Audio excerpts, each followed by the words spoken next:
core issue is that women started procreating with men whose bloodline was never supposed to be continued. These are the savages that will ruin D-discipline every time. Okay, the basis of our society used to be keep your legs closed until you secure a commitment from a man. You took that away in favor of sexual liberation. Therefore, the D-discipline cannot happen. We are animals. Open some legs and a man will hit. Legs are supposed to be closed. If every woman only gave... Based on statistics, do you feel interracial relationships will be the new norm as we continue moving towards the future? Shoot, to be honest, they're gonna have to be in many communities. When you look at the rate at which, so there is something, I did read your questions. I don't know why no one did the reading. Cheeky. Look, man, it's been a busy day, man. Shots fired. Yeah, and what I did conclude is that I actually believe black women. I believe black men date out more than is represented in the statistics, because we got to understand there's no way to capture black men because people aren't getting married right now. So the only way to really capture it is through marriage. And, if you're just dating, when you see it represented, when I go to the Galleria, my gosh, black men, black man, I'm seeing matchups I've never even seen. Like I saw a black dude with a Middle Eastern girl. I've never seen that before, right? So black man, white girl, Hispanic girl, Asian girl, Middle Eastern girl. And in order for black women to have enough men in general, they're going to have to, and they are starting to diversify their dating a little bit, because when you look at the rate in which it's happening in all ethnic groups, it's going to be the norm. It's going to have to be. Anybody else care to chime in on the last question? I think I don't think so. I think for whatever reason, I think majority of human beings want to be with people that look like them, like they were saying earlier. So I don't see it just being this overwhelming, like well, maybe just depends on, I really think it depends on, like in the West, yes.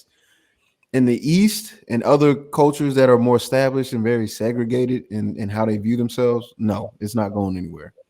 But in the West, for sure, I can see that happening. So, anywhere starting from Europe on this way to America, yes, I can see us being more melanated, right? Because American culture is no longer distinguished like this is what it is. And it's more like a melting pot, like America actually is that. But let me go. Where was the guest? Where was she from? Let me try to go over there and get with one of their women. I don't think so.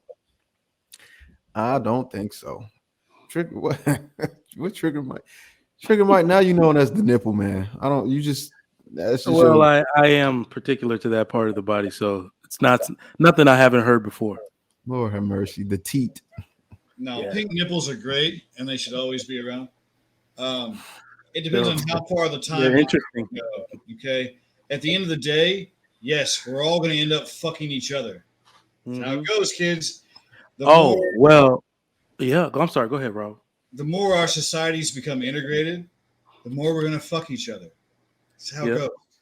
And so, yes, of course, there's going to be more interracial relationships. Will this take thousands of generations? Yeah. But that's where it's going. The climb of humanity has pushed towards progression. Anytime bulwarks are put up in multiple societies, they're usually broken down. Even in some of the harshest ones, China, breaking down. The Western, breaking down. It will constantly be human beings like to fuck. And if we like the way you look, fairly soon we're going to fuck you. Okay, we fucked the Neanderthals out of existence. That's why we're all Homo sapiens. It's going to work that way. Will it happen in our lifetimes? Fuck no. In your grandchildren's lifetime? No. But eventually, yes. You want to hear interesting fact to back up what you're saying, Raul Duke? Please, because like I said, in your hand. What is that? Is that this is a gun barrel. I'm sorry, a gun slide tube, like the packaging. Sorry. But sexual, but go ahead. I'm in I got guns everywhere, gun parts, all this. But I read a statistic. You remember I said like statistics can't capture everything. There are almost 1 million children that are marked black on their birth certificate there where their fathers aren't black.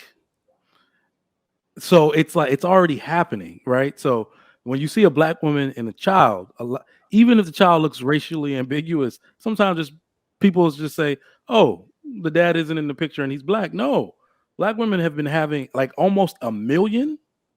That's actually a lot in proportion to the black population in America. So women if they're not dating out, they're definitely fucking out, like you said.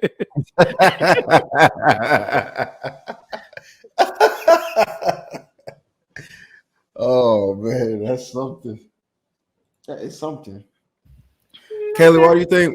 Kelly, why do you think black women care so much that black men date out?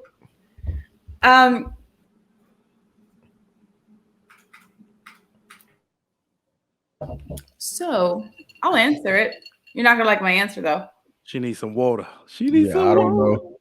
I don't know if you know what I would like. That's not water. That's Tito's.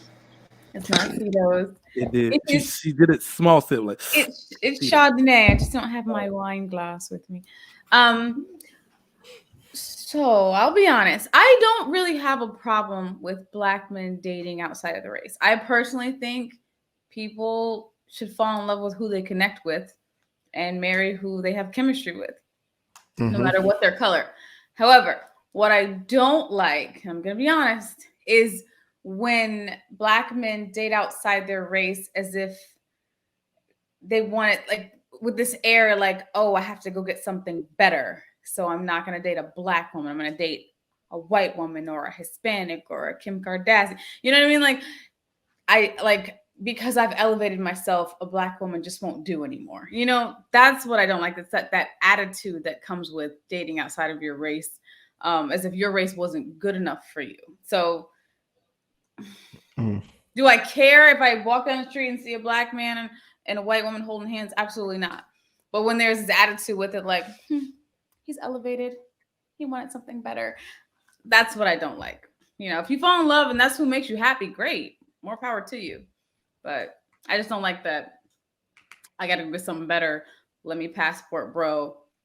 My black women aren't doing it for me. So wait a minute. You ain't rocking with the passport bros? You really don't want to know what I think about that. I asked, so maybe I do. Say it. I am just the moderator and the host. Hot takes. Oof. You can't be JR. JR just hit buttons and be like, let's just have the conversation. Come on now. Come on. I felt that pop up. JR just hit buttons and be like, let's just have the conversation. Hold on, guys. Hold on, guys. We got to let her have some neutral views here. I tend to learn from greatness. So.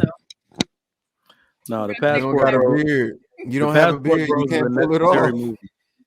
The passport bros is a necessary movement. Yes. Y'all have heard me say it time and again. People don't change until they have no choice. This is how you give women no choice. You can't talk. I don't know all that. You can't make them. You got to understand when you say, I think it's Plato, Socrates, somebody said, if you allow them to be your equals, they will want to be your superiors. We are now in the point where women think they are our superiors. So if the one thing, no woman, no matter what type of job she has, no matter what kind of education she has, she does not want to be undesired by her men. So once we make them undesirable and say, if you won't get with the program, we're going to go elsewhere, that will make them feel undesirable. And they will have to, by default, change and assimilate to our demands. So I'm 100% behind the passport bros. That will put the pressure on women needed to get things right in our communities. I have a really hot take, but I feel like a show needs to be, I guess, dedicated to this. But, you know, and this is probably bad. No, I don't have any historical. I don't have any historical citations like ready to go or anything like that. But I blame at least the beginning of the state of things, and I think majority of this is just a cultural class issue. But I think men are the reason women got this way from the beginning. Because let's say they were in check, there had to have been some guys that were like, oh yeah, you know, of course, like voting and stuff. Like I think that's great. The first wave of feminism. But after that, I blame men for letting all these. It is men's fault. You're right. You're right. I get what you said. You're right. Funny. All right. I agree. But okay, that's all I really like. I've just been thinking that for a long time. I'm like, I think this all had to have started because men let things get out of control. Yeah, well, you got to understand the ultimate beneficiary of feminism is a man. Women don't. So all of this power that women have not created one self-sustaining power structure for themselves. All of those profits from feminism, all of the ideas, it's for a man or a corporation headed by a man to ultimately benefit from. So it's a few men and few families that created and power the feminist movement with money for personal gain and destroyed everybody's families in the process. So it is because of men. So right? The fix to that, you would say, is the passport bro. Absolutely. So this. Absolutely. So, well, it's not just like passport bros do their thing. You won't feel replaced until they bring these women back. No, so, de-discipline. That's what's going to change it, in my opinion. Oh no. So can I tell you about the de-discipline? My look on that. There's no such thing as de-discipline. Well, I not exactly like how it is in this space. I'm saying stop having sex with the women who are all the things that you say you don't want. Like majority in that. Yeah, what I'm saying is that's never going to happen, Coach K. I know it's nature, whatever. I was going to say it's nature. You have prefrontal cortex. Like you can be decisive. I was going to say, but you also got to understand that there is a female component to this, right? The men, so look at the statistics, break it down all the way. The men who have upheld society and created every bit of progress we have, these men are still doing the exact same things their forefathers did.